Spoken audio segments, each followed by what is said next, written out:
ولا معين له. وصل على سيدنا وسيد جميع المؤمنين وخاتم النبيين المبعوث للكافة للناس بشيرا ونذيرا. أعوذ بالله من الشيطان الرجيم. بسم الله الرحمن الرحيم. وداعيا إلى الله بإذنه وسراجا منيرا. صدق الله العظيم. سلام اس پر کہ اسرار محبت جس نے سمجھایا، سلام اس پر کہ جس نے زخم کھا کر پھول برسایا، سلام اس پر کہ جس نے بے قصو کی دستگیری کی، سلام اس پر کہ جس نے بادشاہی میں فقیری کی، سلام اس پر کہ جس کے گھر میں نہ چاندی تھی نہ سونا تھا، سلام اس پر کہ جس کے بز میں قسمت نہیں سوتی، سلام اس پر کہ جس کے سیدائی اڑت دیتے تھے قصدوں کے سر اتار آئی، سلام اس پر کہ جس کے ذکر سے سیری نہیں ہوتی. صدر محترم، حاضرین مجلس اور میرے پیارے عزیز دوستو، السلام علیکم ورحمۃ اللہ وبرکاتہ.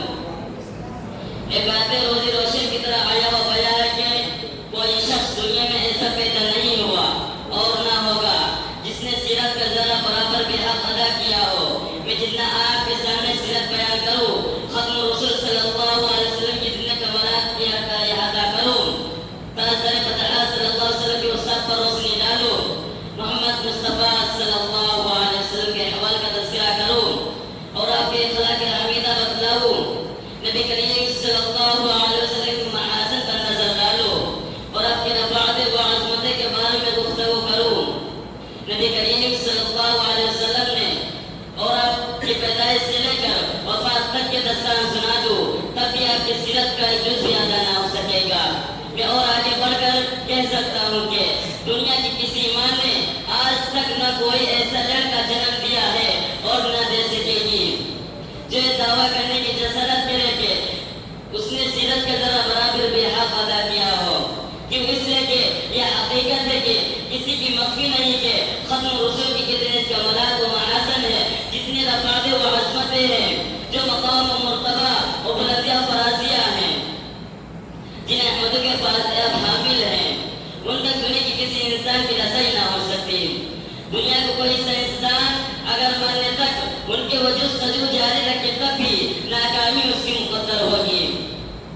دنیا کی کسی کتاب اور کسی ڈکشنری میں ایسا لفظ موجود نہیں ہے جس میں ختم رسول صلی اللہ علیہ وسلم کے مزاج ذکر کیا جائے.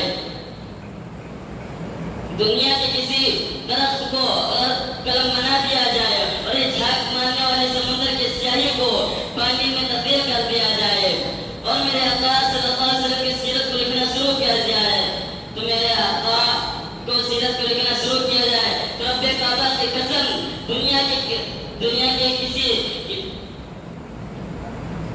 درخت ختم ہو جائیں گے اور یہ جھاگ مارنے والی سیاہی ختم ہو جائیں گے، لیکن میرے آقا صلی اللہ علیہ وسلم کی کالی کملی والے کا ایک احاطہ بھی نہ ختم ہو سکے. میں اس موضوع کو چھیڑنا نہیں چاہتا ہوں کیونکہ ہر ایک آدمی نے اپنے اپنے علم اور اپنے اپنے وصیات کے مطابق نبی کی سیرت بیان کرنے کی کوشش کی ہے، لیکن 1446 سال گزر گئے ہیں لیکن ابھی تک میرے نبی کی سیرت کا کوئی ایک جز بھی ادا نہ ہو سکا. تاریخ کا شاہد ہے کہ آج میں اکیلا نہیں کہہ رہا ہوں، آپ تاریخ اٹھائیے وہ بھی آپ کو یہی کہے گی کہ ہاں اتنا برس گزر گیا ہے لیکن ابھی تک میرے نبی کے بہر سیرت کے گہرائی تک کسی کی پہنچ نہ ہو سکی. میرے نبی کے احوال و اعمال کا کوئی تذکرہ نہ کر سکا، میرے نبی کے اقوال و افعال کی کسی کی حکمت نہ ہو سکی.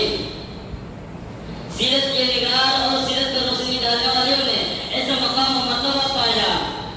حضرت ابوبکر نے میرے پیغمبر کی سیرت کے سمندر میں غوطہ لگایا تو صدیق اکبر بن گئے، عمر فاروق نے غوطہ لگایا تو قاتل سے عادل بن گئے، عثمان نے غوطہ لگایا تو ذوالرین بن گئے، علی نے غوطہ لگایا تو حیدر قرار اور غالب بن گئے، عائشہ نے آپ کے احوال کو بیان کیے تو سائرہ صدیقہ بن گئے، فاطمہ نے آپ کے احوال کو دیکھا تو جنتی عورت کے سردار بن گئی، حسان بن ثابت نے آپ کے سیرت میں غوطہ لگایا تو عشرہ مبشرہ میں شامل ہو گئے، ابن مسعود نے غوطہ لگایا تو کاتب وحی بن گئے، ابن عمرو معاویہ نے غوطہ لگایا تو کاتب وحی بن گئے، ابن عباس نے غوطہ لگایا تو مفسر قرآن بن گئے، حضرت ابو ہریرہ نے غوطہ لگایا تو حافظ الحدیث وارث بن گئے.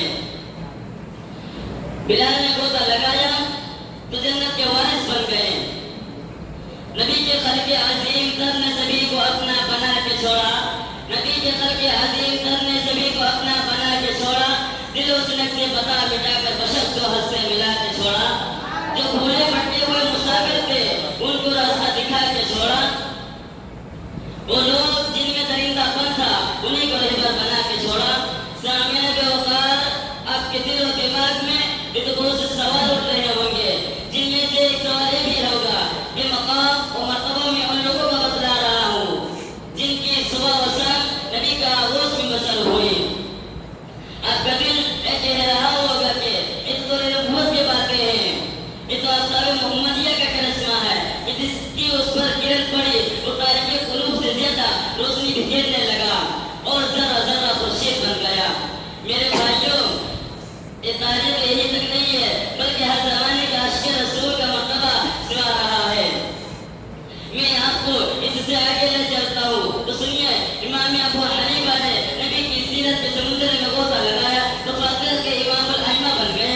امام مسعود امام شافعی نے لگایا، نبی کی سیرت میں غوطہ لگایا، مفسر قرآن بن گئے. ارے میں کیا کہوں، لیکن جب تذکرہ چل پڑا تو بتاتا چلوں کہ ایک مسلم لڑکی جس نے سیرت کے تحریر مقابلے میں حصہ لیا، اس نے سیرت نے اس کو اسلام لانے پر مجبور کر دیا. میرے دوستوں، میں صرف یہی نہیں کہہ رہا ہوں کہ سیرت کے برکت سے مسلمان ہو گئی، بلکہ اسے سیرت کے اس کو مقابلے کے انعام کا تمغہ بھی اس کے سر ہوا. لیکن دیکھیے، جب اسے انعام دینے کے لیے اسٹیج پہ بلایا جاتا ہے تو وہ کہتی ہے میں انعام ہی نہیں لے سکتی ہوں، میں اب میں مسلمان ہو چکی ہوں. بلکہ اس کے سرپرست حضرات کو انعام دے دیا گیا. سبحان اللہ، سیرت النبی صلی اللہ علیہ وسلم کو مطالعہ کیا رنگ لایا. ایک غیر مسلم لڑکی جب نبی کی سیرت میں وہ ترجمے کی کوشش کی تو کافرہ سے مسلمان ہو گئی، فاسق سے صالح بن گئی. میں کہنا یہی چاہتا ہوں کہ سیرت کا حق تو کوئی نہ ادا کر سکا، لیکن سیرت نے ہر ایک کو اس کا حق ادا کر دیا. بستی سے عروج دیا، گوار سے عروج دیا. آپ حضرات کو اس پر عمل کرنے کی